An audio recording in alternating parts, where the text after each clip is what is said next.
માંડવીના બાળા ગામ સહિત 20 ગામને ખતમ કરવાનો પ્લાન। વન્ય પ્રાણીઓ અને દરિયાઈ જીવોને ખાત્મો કરવા માટે આ તકતો ઘડાઈ રહ્યો છે। કચ્છમાં હવે ભવિષ્યમાં ગ્રીન ટર્ટલ જોવા નહીં મળે। એક પ્લાન્ટ કે જે છીનવી લેશે માંડવીના લોકોની સુખ શાંતિ। માછીમારોને તો માંડવીમાં રડવાનો વારો આવી જશે। જીએચસીએલના પ્લાન્ટથી પક્ષીઓને ભયંકર નુકસાન થશે।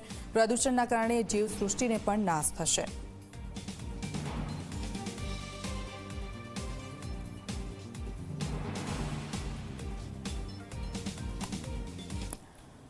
માંડવીના બાડા સહિત 20 ગામને લઈને પર્યાવરણવિદ પણ ચિંતિત બન્યા છે। માંડવીને બચાવવા માટે પર્યાવરણવિદ મેદાને આવ્યા છે। પર્યાવરણ પ્રેમીઓ જીએચસીએલ કંપની સામે લડી લેવાના મૂડમાં જોવા મળ્યા।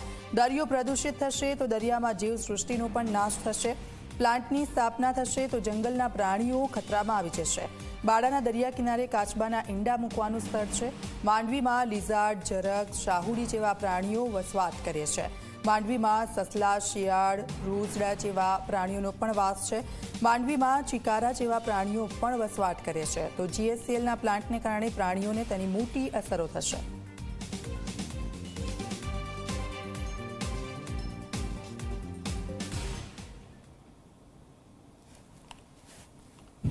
કચ્છ જિલ્લાના માંડવી તાલુકાના બાડા નજીક જીએચસીએલ કંપની પોતાનો પ્લાન્ટ નાખવા જઈ રહી છે। આ પ્લાન્ટથી ભારે નુકસાન દરિયા કિનારે થવાનું છે। આ દ્રશ્યો તમે જોઈ શકો છો, દરિયા કિનારો કે જે અત્યારે વાદળી કલરનો દેખાય છે। જો કદાચ આ કંપની અહીંયા પ્લાન્ટ નાખવામાં સફળ થાય તો કેવું ને કેટલું નુકસાન થશે તેનો અંદાજો લગાવી શકાય તેમ નથી। બાડા અને તેની આસપાસના લગભગ 15થી વધારે ગામડાના સ્થાનિક લોકો, માલધારીઓ, ખેડૂતો, નાગરિકો આ કંપની અહીંયા ના નખાય તે માટે વિરોધ કરી રહ્યા છે। અનેક સ્થળે તેમને રજૂઆત કરી છે, પરંતુ હજુ સુધી કોઈ ચોક્કસ પ્રત્યુત્તર તેમને મળતો નથી। સૌથી મહત્વની વાત છે, જ્યારે પણ કોઈ કંપની આવતી હોય ત્યારે તેને સૌથી મોટું નુકસાન કેમિકલ હોવાને કારણે પર્યાવરણને થતું હોય છે। કચ્છમાં કયા પ્રકારની પ્રજાતિઓ જોવા મળે છે, કયા પ્રકારના પ્રાણીઓ જોવા મળે છે, દરિયાઈ જીવસૃષ્ટિ કઈ છે, અને જો આ કંપની અહીંયા સ્થાપિત થાય તો તેને કેવું ને કેટલું નુકસાન થશે તે અંગે વાત કરવા માટે જોડાયા છે વાલજીભાઈ, જેઓ પર્યાવરણ વિશે તેમની સાથે વાત કરીશું। વાલજીભાઈ, કચ્છ એટલે કે સૌથી વધારે ઉદ્યોગો તો ક્યાં છો કે કચ્છમાં, તો કેમિકલ પણ એવું જ હશે। નવી એક કંપની આવવાની વાત થઈ રહી છે, કેવું કેટલું નુકસાન દરિયા અને પર્યાવરણને, જમીનને, ખેતીને અને આસપાસના વિસ્તારને? બાડા ગામમાં, બાડા તેમજ આસપાસના જે 10 ગામોના વિસ્તાર છે એ આખો ઇકો સેન્સિટિવ ઝોન સરકાર જાહેર કરે ને તોય પણ એમાં કોઈ વાંધા જેવું નથી એવું આપણે કહી શકીએ। ખાલી જાહેર નથી કરેલું એટલું જ છે, બાકી અમારી રીતે આખું ઇકો સેન્સિટિવ ઝોન જ છે। ઇકોલોજીની રીતે અહીંયા એટલા બધા પ્રાણીઓ અને પક્ષીઓ વસે છે કે જેને આપણે ગણતા પણ ગમે એ બુકમાં પણ આપણે ગિનિસ બુકમાં પણ સ્થાન આપી શકીએ એવા બધા પ્રાણીઓ હશે। એમાં જો ખાસ કરીને જે બાડાનો દરિયાઈ વિસ્તાર છે એ દરિયાઈ વિસ્તાર ઉપર દર વર્ષે 5 થી 8 માળા ગ્રીન સી ટર્ટલના આવે છે, ઓલિવ રીડલી ટર્ટલના આવે છે, લેધરબેક ટર્ટલના આવે છે। એમાં પણ જે ઓલિવ રીડલી ટર્ટલ છે એ તો એકદમ એન્ડેજન્ટ જાતિ છે અને એન્ડેજન્ટ જાતિના 7 થી 8 માળા આ દરિયા કિનારા ઉપર અમે ઉછેરીએ છીએ। સંબંધિત જે તે તંત્ર આમાં બહુ જ સહભાગી થાય છે અને સારી રીતે આ બચ્ચાઓનું સેવન કરી અને દરિયામાં જાય છે।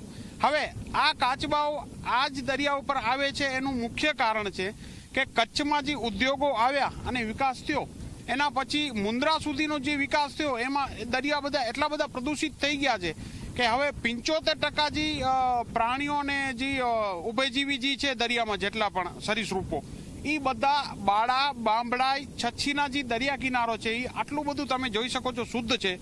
એ શુદ્ધ છે એને કારણે એમાં રહે છે, વિચરે છે મુક્ત રીતે, અને આ શુદ્ધ વાતાવરણને કારણે દર વર્ષે આ કાચબાઓના માળાઓ બાડાનો દરિયા કિનારો, છચ્છીનો દરિયા કિનારો અને પિંગલેશ્વર સુધીના જે દરિયા કિનારો છે અહીંયા બચ્ચા દેવા આવે છે। તો આ આટલી બધી સારી પ્રજાતિ એક તો અહીંયા આવે છે અને આટલો માધવપુરની જેમ કાચબા ઉછેર કેન્દ્ર બનાવે તોય પણ આ બની શકે એમ છે। બીજું કે જે જમીન ઉપરના પ્રાણીઓ, પક્ષીઓ છે એમાં જે બાડાનો વિસ્તાર છે એમાં 15 થી 20 ચિંકારા છે। પછી વિપશ્યના કેન્દ્ર છે એ ખાલી એક કેન્દ્રમાં 100 થી 150 મોરની સંખ્યા છે। તમે ગમે ત્યારે વિપશ્યનાની મુલાકાત લો, સેન્ટરમાં તમને મોર મુક્ત રીતે વિચરતા ફરતા મળશે। એના સિવાય કીડી ખાવ પણ અહીંયા નીકળેલા છે જે એકદમ એન્ડેજન્ટ જાતિ છે। પછી જરખ, શાહુડી, શિયાળ, સસલા, તેતર, ઘોરખોદિયા એના જેવા શિડ્યુલ 1ના જે પ્રાણીઓ, પક્ષીઓ છે એના મુક્તપણે અહીંયા વિચરે છે। અત્યારે અહીંયા કોઈ જ કંપની પગપસરો નથી। અહીંયા 90% વસ્તી ખેતી ઉપર નભે છે અને ખેતીનો વિકાસ બહુ જ ફૂલેલો ફાલેલો છે, સારો એવો ઉત્પાદન થાય છે. અને આ પ્રાણીઓ પક્ષીઓ અહીંયા છે એનું કારણ એ જ છે કે અહીંયા ખેતી છે. કારણ કે ખેતીની લીલક હોય એમાં જે જમીનની દરની અંદર કે રહેતા જે પ્રાણીઓ છે એને પોતાનું ખેતીમાંથી ખોરાક પણ મળી રહે અને ખેતીમાં જે લોકો પાણીને વાળે એમાંથી એને ઝરણામાંથી પાણી પણ મળી રહે છે. હવે ખોરાક પાણીની વ્યવસ્થા કુદરતે બરોબર જેવી અહીંયા કરેલી છે અને માનવ સર્જિત જે ખેતી છે એમાં સારો એવો વિકાસ છે. ખેતીને કારણે અહીંયાનો જે વન્યજીવ છે એ બહુ જ વિચરેલો છે અને સારી એવી સંખ્યામાં છે. જો દરિયામાં પણ એવી રીતે ડોલ્ફિનોના ઝુંડ આવે છે, 12-15 ડોલ્ફિનો આપણે બાળાના દરિયામાં સાંજના ભાગમાં ડેલી સર્વિસ ગમે એને જોવું એ જોઈ શકે છે. અમે આ બધા પ્રાણીઓ નોંધેલા છે. એના ઉપરાંત આશાર માતાજી બીચ છે, આશાર માતા બીચ ઉપર પથરાળ વિસ્તાર છે, એમાં પણ કોરલ્સની સંખ્યા છે, ઘણા બધા કોરલ્સ આવેલા છે એ પથરાળમાં. તો આવો બધો જે વિસ્તાર છે એને કારણે સારા એવા પ્રમાણમાં જેને કહેવાય જીવસૃષ્ટિ છે એમાં પણ ખાસ કરીને બાળા અને આજુબાજુના પાંચોટિયા એ વિસ્તાર જે છે એ ઘાસિયા મેદાનો છે. અને આ ઘાસિયા મેદાનોમાં જે બાળાની આથમણી સાઈડનો વિસ્તાર, બાંભડાઈની આથમણી સાઈડનો વિસ્તાર, એ વિસ્તારો આખા ઘાસના સારા એવા પ્લોટ્સ આવેલા છે મોટા મોટા. અને ઘોરાડ પક્ષી અવારનવાર આ પ્લોટોમાં આવતું હોય છે. જે ઘોરાડનો જે નવો સુપ્રીમ કોર્ટનો જજમેન્ટ આવ્યો એમાં જે હેબિટાટ એરિયા બતાવવામાં આવ્યો એમાં બાળા પણ ઘોરાડ માટેનો એક હેબિટાટ એરિયા છે, એ મેપમાં પણ છે.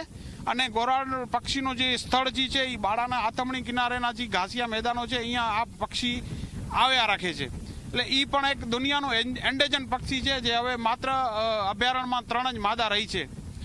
તો ખેતી આધારિત જે વિકાસ જે છે અમારું એવું કહેવાનું છે એમ કે ખેતી આધારિત વિકાસ થાય તો આ જે પ્રાણીઓ પક્ષીઓ જે છે એ વધારે પડતા એમાં રહી શકે એમ છે. તો તમે જોયું કે આ હતા વાલજીભાઈનું સ્પષ્ટ કહેવું છે કે માંડવીનો જે દરિયા કિનારો અત્યારે વાદળી રંગનો દેખાય છે, જો અહીંયા કંપની સ્થપાશે તો કદાચ આ પ્રકારની પરિસ્થિતિ જોવા નહીં મળે.